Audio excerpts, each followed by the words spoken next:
Oi pessoal, tudo bem? Eu sou a Vanessa Brum, professora de ciências, e hoje eu vim fazer mais uma aula para o sexto ano. Hoje, o tema da aula é organização básica da célula. Mas, para começar a falar desse assunto, vamos só retomar uma coisinha, que é os níveis de organização da matéria, tá? Bom, eu já mostrei esse slide para vocês, mas aqui a gente começa com o átomo, depois a gente tem as moléculas, e aí a gente tem as organelas formando as células, tecidos, órgãos, enfim. É só para vocês terem uma ideia de onde está a célula no nível de organização da matéria, tá bom? Bom, da onde surge a célula? Quem descobriu a célula? Como que foi esse processo?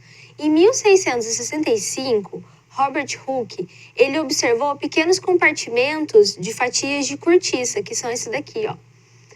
E aí ele chamou esses compartimentos de célula.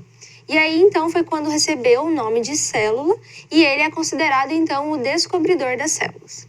Mas aí, em 1673, o Leeuwenhoek, desculpa, é uma palavra muito difícil, ele observou células vivas e ele chamou de animáculos, ou seja, ele começou a observar micro-organismos, tá bom?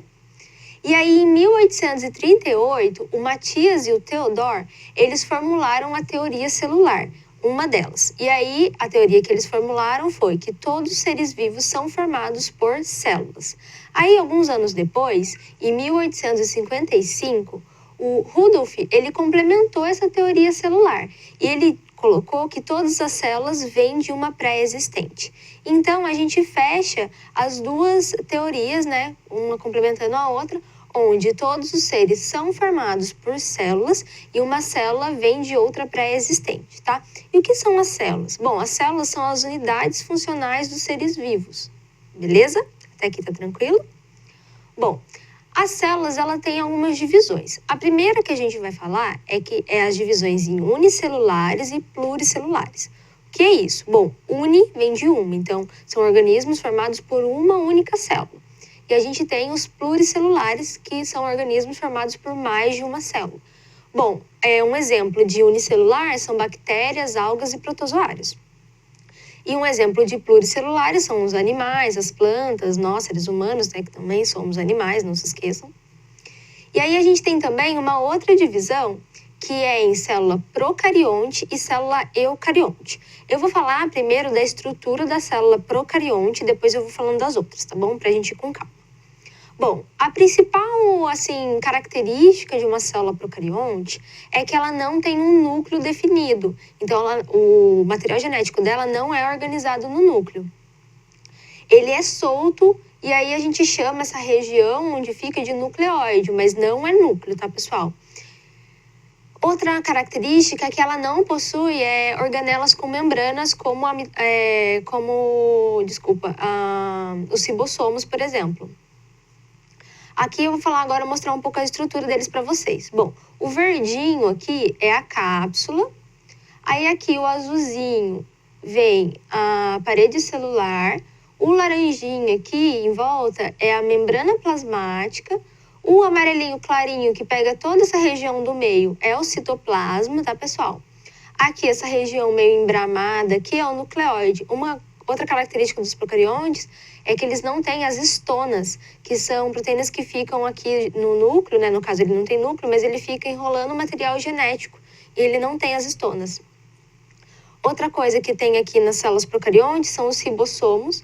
Ele só tem os ribossomos de organela, porque o ribossomo, a gente vai ver mais pra frente, ele é o responsável por sintetizar a proteína, auxilia na sintetização da proteína. Então, ele precisa dela, né? Aí a gente também vai ter o plasmídio, tá, pessoal? Que é um fragmento do DNA que ele é utilizado para reprodução, para transferir a informação dele para outras células. Deixa eu ver, também tem as fímbrias, nem todos os procariontes têm, mas é uma característica dos procariontes. A pile também, que é essa estrutura aqui, também é característica dos procariontes, e esse flagelo grandão aqui. Bom, como eu disse, um exemplo de células procariontes são as bactérias e cianobactérias.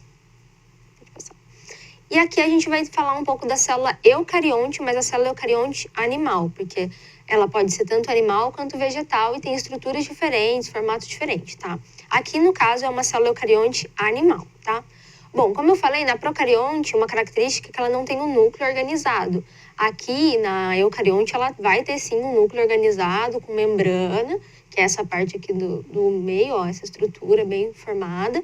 O material genético fica aqui no núcleo e ele possui organelas membranosas, como mitocôndria, como complexo de Golgi, retículo plasmático. Ela vai ter todas essas organelas aqui. Como que é a estrutura dela? Então, a gente pode observar que a gente não vai ter cápsula nem parede celular. Ela vai ter só a membrana plasmática, que é esse transparente aqui. Aqui, dentro de toda a célula, a gente vai ter o citoplasma, que é essa parte mais clarinha, assim, ó. E aí a gente vai ter também as mitocôndrias, como eu falei, tem os ribossomos, como nas procariontes. A gente tem lisossomos, um vacúolo aqui. A gente tem também o complexo de Golgi, que é essa estrutura rosa aqui, e o retículo endoplasmático. Observem que é bem diferente da célula anterior, né? Tem muito mais estrutura por dentro, é bem diferente. E aqui é uma célula eucarionte vegetal. Olha que diferença, pessoal. Bom, ela tem essa característica de verde, mas nem todas as células vegetais são verdes, né? A gente conhece planta vermelha, por exemplo, que tem outros tipos de estruturas que fazem a fotossíntese. Nesse caso, a gente vai ver uma verde, porque ela vai apresentar o cloroplasto. Aqui, então, a gente tem a parede celular em volta, como na célula eucarionte, mas a diferença é que não apresenta cápsula nessa. Então, ela vai ter a parede celular, vai ter a membrana plasmática aqui, que é esse verdinho mais clarinho. Também vai apresentar citoplasma, que está em toda a parte aqui da célula. A gente também vai apresentar um núcleo organizado com membrana, material genético dentro do núcleo também tem histona aqui, como a eucarionte animal. A gente vai ter complexo de Golgi, tem retículo endoplasmático, ribossomos, tem lisossomos, peroxissomos aqui. A gente também tem os ribossomos soltos e ajudando.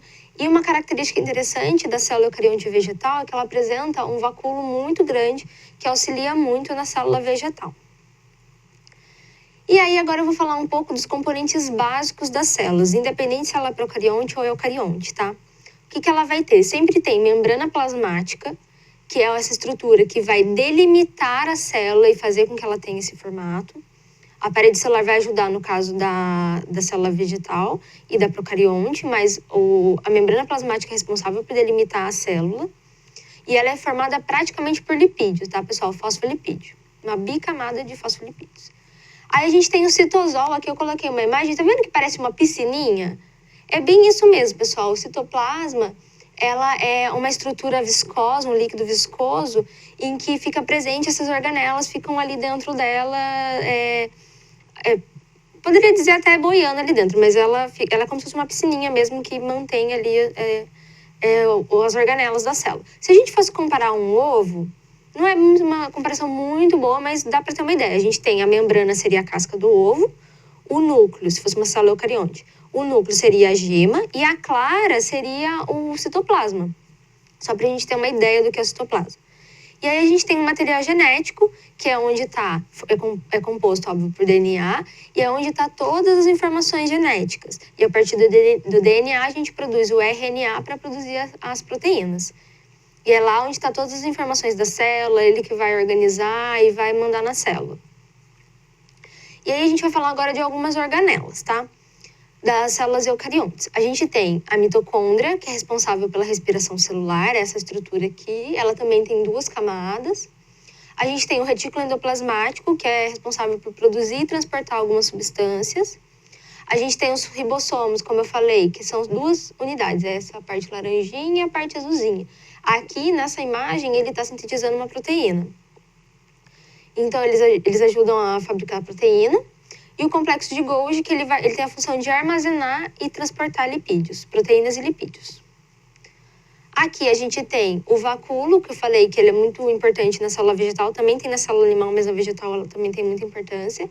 Ela vai armazenar as substâncias que estão relacionadas à excreção e à nutrição da célula. Os cloroplastos também são das células vegetais. Ele realiza fotossíntese, como eu disse, tem alguns outros tipos de cloroplasto que também realizam fotossíntese. E aqui a gente tem o lisossomo, que realiza a digestão dentro da célula. São estruturas que têm algumas substâncias dentro dela, que quando entra algum agente patológico dentro da célula ou alguma coisa que não faz parte da célula, ele fagocita e aí ele faz a digestão ali e elimina da célula sem deixar fazer mal para a célula. Tem algumas outras funções, mas no mais é isso. E por hoje é só, pessoal. Até a próxima!